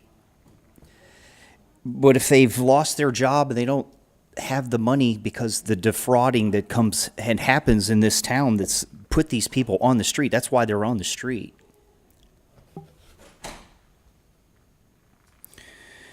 They used to have landscaping jobs, plumbing jobs, construction jobs. They were making $20, $30, $35 an hour, and now they're not. And this is kind of the wrong place to take care of this. But as I stated, there's also the corruption in business is not paying people. It's got fraud and embedded money laundering, and it doesn't want to effectively address these people's issues because the issues are so personal. It strikes to the root of people like Soboroff not paying and all their friends. We sent $3 billion to Israel. We spent $53 million to Venezuela, and we need this money here. There's also a problem I've stated here before. It's the inability to make a sound decision. Okay, and this is the drug problem where you're on cigarettes, alcohol, pot, coke, heroin, 6 to 20 different prescription drug medications, and the inner man is broken down because they're not paying, and then they lost their job, lost their house. Now they're on the sidewalk because the big billionaires aren't paying. They defrauded all the black people of their jobs. George Bazzetti, followed by Yvonne Michelle Autry.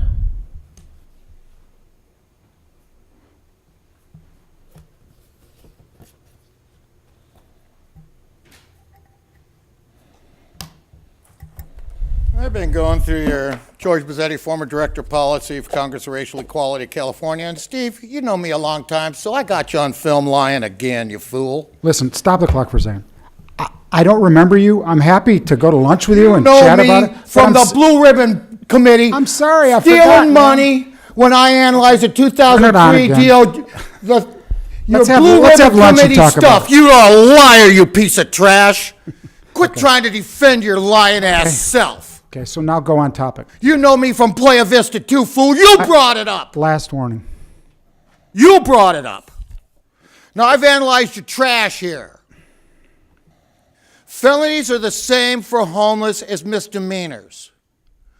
Not in your normal latest police report, 10,000 average misdemeanors. Illegally prosecuted by the DA. By the way, that's 1.2 million illegal prosecutions by you fools. Huh?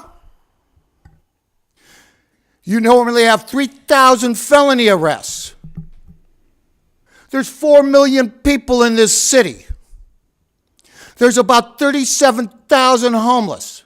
That's 0.95%, less than 1%.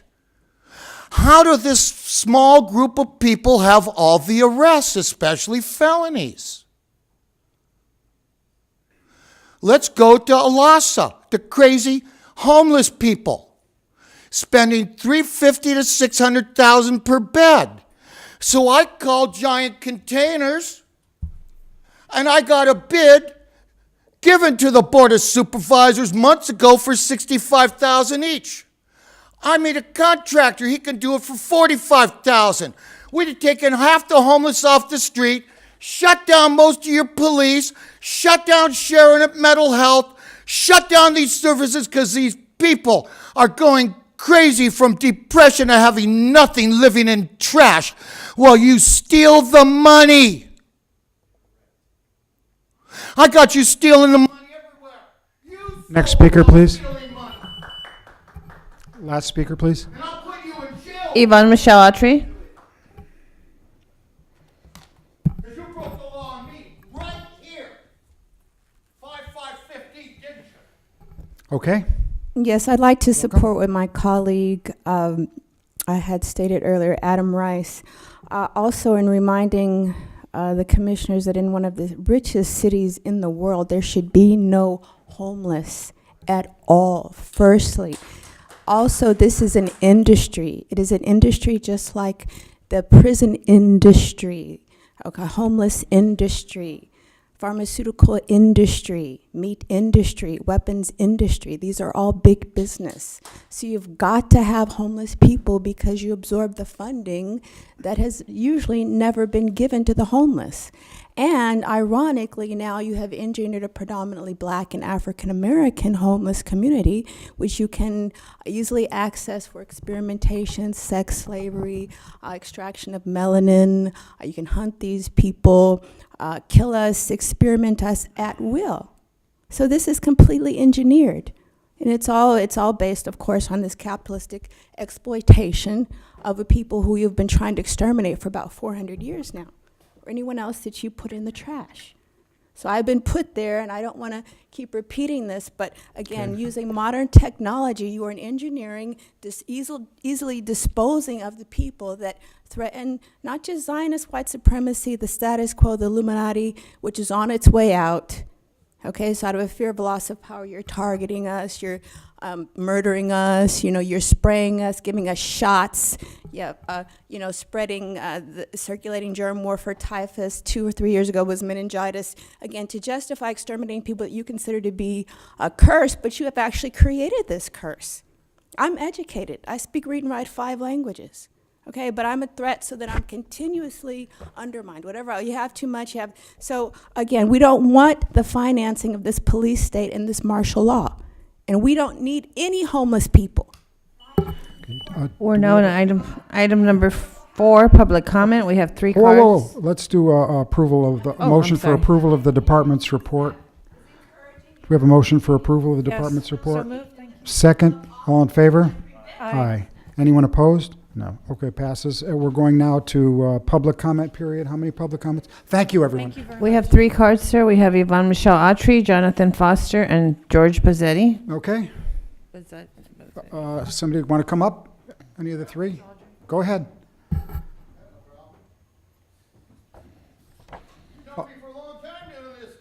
All 3 of you can come up. Stevie, you're such a liar. You can start the clock. I love liars in public, like you, Steve. Do you have to mention Mr. Silveroff? Don't you remember the BG Oversight Committee and how you spent double money on all the construction in Belmont, the $1 billion project, huh? You don't forget the guy that did that, the only one ever to have LA Unified audited. You must have a serious mental problem, sucker. Do you remember when you erased the audio to the 5/5/15 Police Commission meeting, huh? Do you remember that? Why? Hey, Bonner, you go along with this and you OIG. Your bar licenses are hit because I'm sending them in tomorrow, fools. You're co-conspirators. All of you, now that you know, laugh your ass off, Sobroff. Go to fraudbuster.org, videos, 5/5/15 Police Commission meeting, fake and real audio. I'm at 2317 Fully Boys.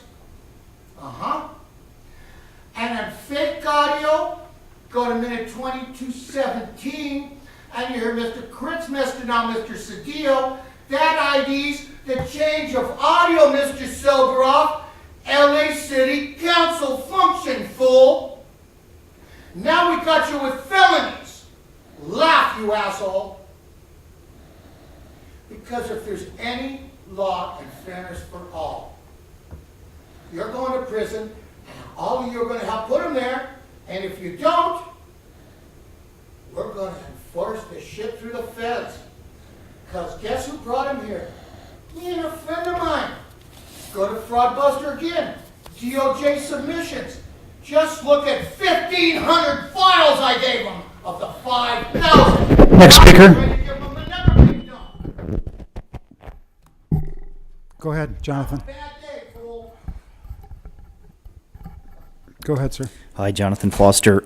The laser program, I don't think it's working. It can only work on a conviction. You see? We have parole and probation is okay. Violent crime with a rap sheet is okay. But cannot be an incident. Can't go on the laser program. It can only be on a conviction. Federally funded PSI program was federal work. But you're stating you do city police work while actually conducting federal work. I just caught you on that. See, in the data input, what if somebody wants to put in the wrong input so somebody gets hurt because they put in the wrong input on your data input? It's a problem. It's bias, racist. The California Values Act, immigration enforcement procedures on March 5th, the meeting, immigrant is not the same as an illegal alien. It won't issue an ICE retainer claiming that's federal procedure, but on human trafficking, you are conducting that procedure, which is federal. But that is also federal work. But if an illegal alien is the trafficker, you're not turning that person over to ICE. You people got your bleeping brains scrambled because you're doing federal work, but you're saying you're a city police department, but you're lying. The Bible speaks to avoid the double-minded man. This police position is satanic. The blood runs down the walls of this room if you can see it. I see the blood running down the walls all day long. The PSI is unconstitutional, yet it comes out of the federal government, and yet it's unconstitutional. Proves how the Fed and California legislature with the LA City Police are actually 100% aligned. Look, we've got Ms. Decker here now. But the media and them won't admit it. You're doing federal work on some things and not doing federal work on other things. It means you're not doing the right thing. Yvonne Michelle Autry.